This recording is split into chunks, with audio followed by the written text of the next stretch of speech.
السلام علیکم ورحمۃ وبرکاتہ۔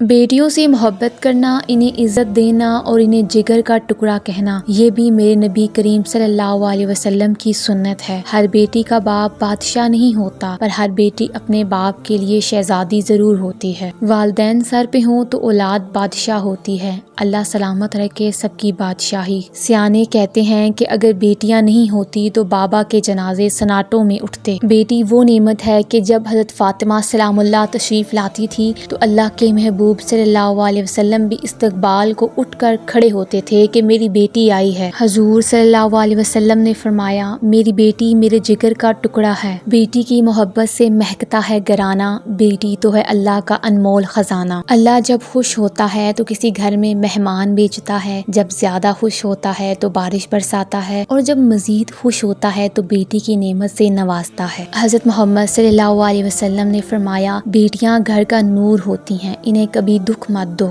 بیٹیاں تو قرۃ العین ہوتی ہیں، دل کا سکون اور چین ہوتی ہیں۔ ہر ضدی لڑکی کے پیچھے ایک لاڈ اٹھانے والے باپ کا ہاتھ ہوتا ہے۔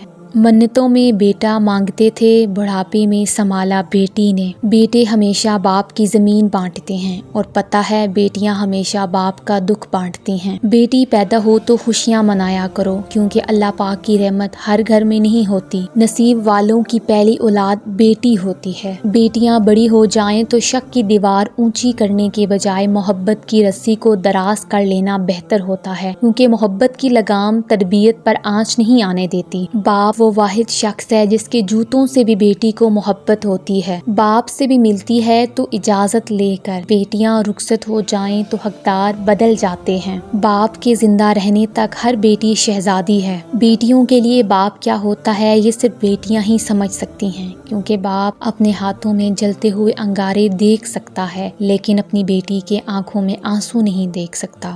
اگر آپ کو یہ ویڈیو اچھی لگی ہے تو ویڈیو کو لائک کریں اور چینل کو سبسکرائب کریں۔ اگر آپ یہ ویڈیو فیس بک پر دیکھ رہے ہیں تو ویڈیو کو لائک کریں اور پیج کو فالو کریں۔